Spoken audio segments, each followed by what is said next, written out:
Excelente, muito boa apresentação, Rafael. Desculpa, eu fiz uma confusão aqui, eu sou meio disléxico, sabe? Eu inverti o horário e o tema. Então, Márcio, desculpa, eu te pulei, você deveria ter sido a apresentação anterior, mas está em tempo.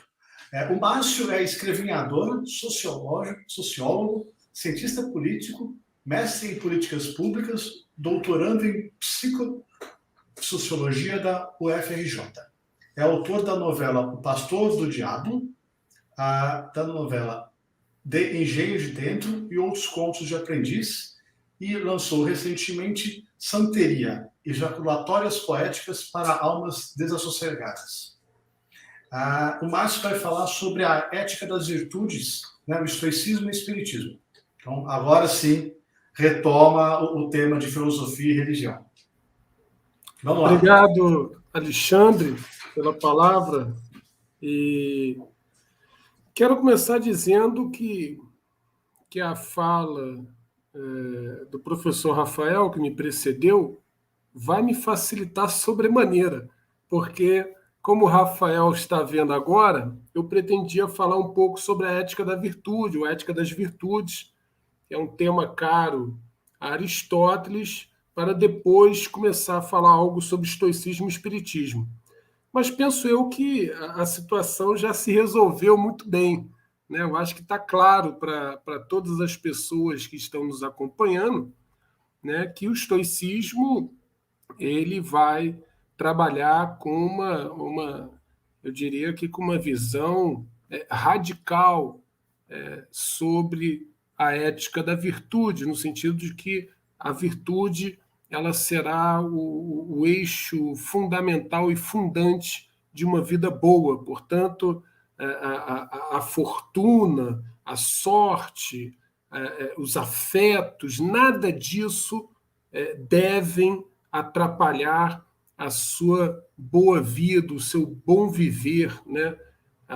E para que você possa conseguir felicidade, uma boa vida, uma vida serena, você precisa então distanciar-se dos seus afetos, distanciar-se da fortuna, das coisas que te acontecem e que você não tem sobre elas nenhum controle, e centrar-se na virtude. Somente a virtude, e exclusivamente a virtude, pode garantir a você uma vida de paz, de serenidade, uma vida razoável, uma vida boa.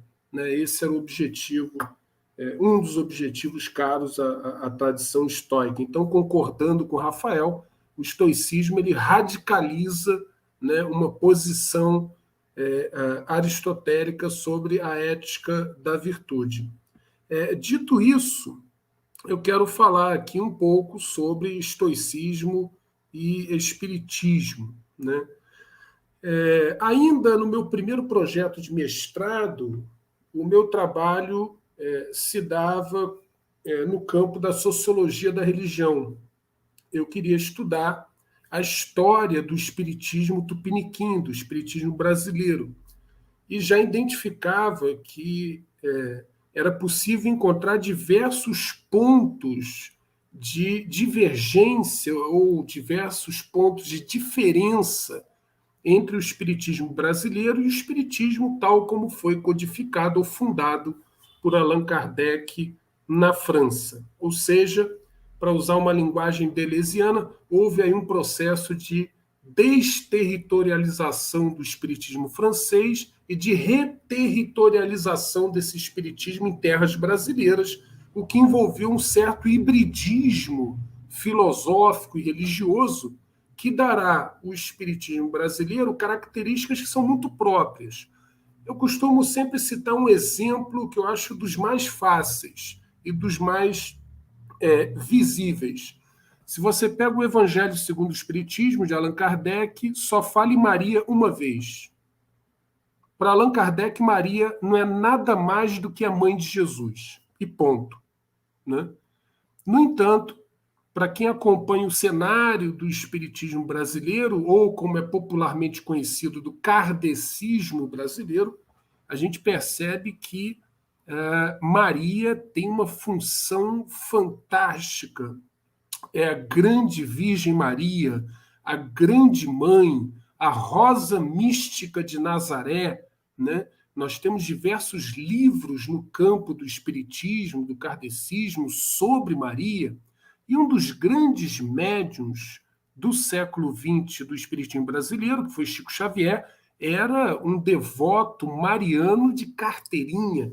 Veja, o espiritismo kardeciano não adota o uso de imagens, mas Chico Xavier nunca abriu mão da imagem de Nossa Senhora ao lado da sua cama até o último respiro de sua vida aqui na Terra.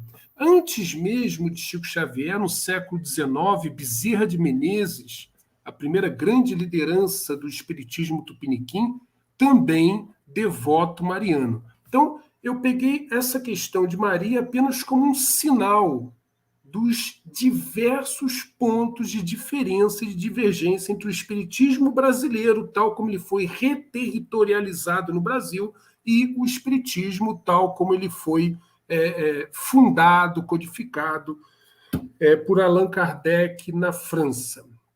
Então, esse era um ponto que me chamava atenção no primeiro projeto meu. Dentro dessas questões diferenciais, né, uma questão me chamou a atenção, né, e a partir dela eu comecei a fazer algumas leituras e tentei aprofundar uma investigação, que é um certo tom estoico em muitas passagens do espiritismo brasileiro. Aliás, mais do que tom, em alguns casos chega a ser assumidamente estoico. Isso no espiritismo brasileiro, mas também presente em diversos momentos da literatura de Allan Kardec. Isso me chamou a atenção e eu comecei a ler aqui, a colar, a levantar textos, artigos, e fui identificando que, de fato, aquilo que o Espiritismo trazia como concepção de mundo estava banhado de uma certa inspiração estoica. Mas veja, quando eu falo de inspiração estoica, eu não estou falando necessariamente do estoicismo histórico, né? Quando a gente fala do estoicismo histórico, né, aquele estoicismo do século III, que começa ali no século III, que descende, né, de Sócrates, de Platão, de Aristóteles, né, aquela escola histórica de estoicismo que, para muitos pesquisadores, vai ter o término com Marco Aurélio, né, o romano, não é bem desse estoicismo histórico que eu estou me referindo, ainda que, dentro do movimento espírita brasileiro, diversas serão as referências, por exemplo, a Epiteto, a Marco Aurélio, a Sêneca, e por aí vai. A questão que me chamou a atenção é que esse movimento espírita, essa produção do espiritismo brasileiro, mas também com algumas raízes no espiritismo francês, ela vai se utilizar do estoicismo, mas não o estoicismo histórico, mas o estoicismo relido pela patrística cristã, especialmente por Santo Agostinho, mas também o estoicismo relido por um Boécio, como foi citado aqui pelo Alexandre, né? E por outros que encontraram no estoicismo elementos de comunhão com aquilo que o cristianismo pregava nos primeiros séculos, né? Portanto, quando eu falo dessa conjugalidade entre espiritismo brasileiro, especificamente, e o pensamento estoico, eu falo de uma conjugalidade que passa por uma leitura cristã do estoicismo, ou, se preferir, que passa por uma certa cristianização do estoicismo. Portanto, dando aí uma inflexão filosófica no estoicismo histórico, né? De qualquer forma, isso me parece um dado importante que deveria ser levado a sério, inclusive pela própria pesquisa acadêmica. E venho falando sobre esse assunto e chamando a atenção aqui que estou num GT, né, de que nós deveríamos aprofundar. Por quê? O entendimento que eu tive é que, de fato, o espiritismo brasileiro ele tornará popular algumas ideias que são ideias centrais do estoicismo. Em outras palavras, o que eu estou dizendo é que muito antes dessa onda de coachings dando conselhos sobre o uso instrumental do estoicismo para isso, para aquilo, esses livros que a gente vê por aí, né, 10 receitas de felicidade, como ganhar 3 milhões em um dia, enfim, toda uma maquinaria editorial financeira, né, que envolve trabalho de alguns coaching, né, procurando trazer estoicismo a partir de algumas frases, de alguns fragmentos, para utilizá-lo como um instrumental a serviço de um determinado ganho, né, o que às vezes me parece um estoicismo pop, né, que circula no mercado editorial, mas muito antes dessa onda, desse estoicismo pop, é o espiritismo brasileiro que fará, de alguma maneira, uma reterritorialização do velho estoicismo, ainda que passando por uma certa leitura patrística, por uma certa leitura do cristianismo, né? O espiritismo ele tem ele tem um embasamento muito forte no platonismo e no neoplatonismo, mais especificamente, mas, de qualquer maneira, esse é um dado que me parece interessante, que mereceria uma atenção maior de todos nós que pesquisamos no campo da filosofia, da sociologia da religião e, especificamente, para aqueles que trabalham e que gostam, né, e que bebem dessa fonte filosófica que é o estoicismo. Eu tenho como um dos exemplos, que eu até separei para a nossa live de hoje, esse é um livro de grande vendagem no Brasil. Talvez a maioria já deve saber que o espiritismo brasileiro, ou vulgarmente chamado de kardecismo, é o campo religioso de maior público leitor entre as religiões. Quer dizer, quando você compara, isso dados da PNAD BGE, quando você compara católicos, evangélicos, espíritas, né? Os espíritas são aqueles que têm maior formação universitária e é o setor religioso brasileiro que tem a maior quantidade de leitura, né? Esse livro é um livro muito vendido, é do médium Divaldo Pereira Franco, né? Chama-se Libertação do Sofrimento pelo Espírito, é assim que ele o diz, pelo Espírito de Joana de Ângeles. Eu não vou estar discutindo aqui se foi do Espírito ou não foi, né? Eu apenas, do ponto de vista acadêmico, eu vou me ater ao texto em si, independente de questões de fé, de se existe ou não o espiritismo, psicografia, mediunidade, etc. Mas no capítulo 17 desse livro, vejam vocês, o título dele, olha só qual é. Percebem? Viver com estoicismo. Capítulo 17 do livro Libertação do Sofrimento. Você poderá dizer, Márcio, mas isso daí foi uma casualidade. Não. Isso tornou-se uma marca de uma parte significativa da literatura espírita no Brasil.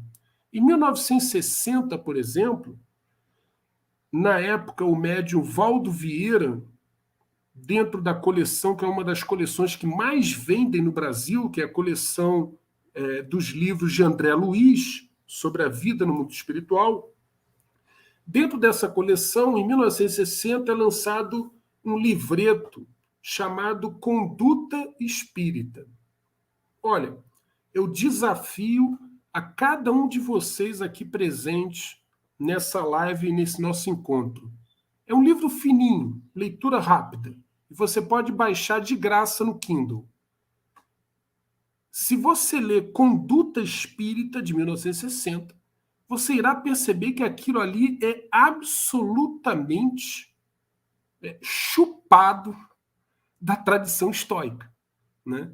É uma espécie de manual prático de uma vida estoica para pessoas que acreditam no espiritismo.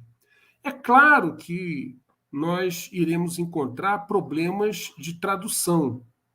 O que eu estou chamando de problemas de tradução? Alguém que me precedeu já havia afirmado isso. A palavra humildade, ela tem um sentido na tradição estoica que não é o mesmo sentido da palavra humildade na tradição judaico-cristã, ou da palavra humildade dentro do espiritismo brasileiro. É claro que você tem aí uma série de problemas de tradução, né, e de como essas coisas poderão ser lidas ou relidas.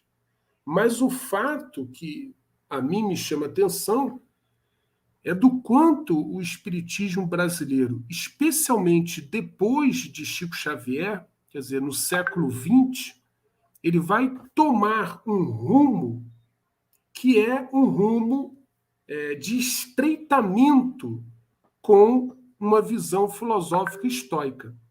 Lembrando que na década de 60, o médium Chico Xavier, dizem os interlocutores, né? Isso faz parte da tradição do espiritismo, alguns livros falam sobre isso, de que o mentor do Chico Xavier teria aconselhado ele a parar com a dimensão experimental do espiritismo, as manifestações físicas, né?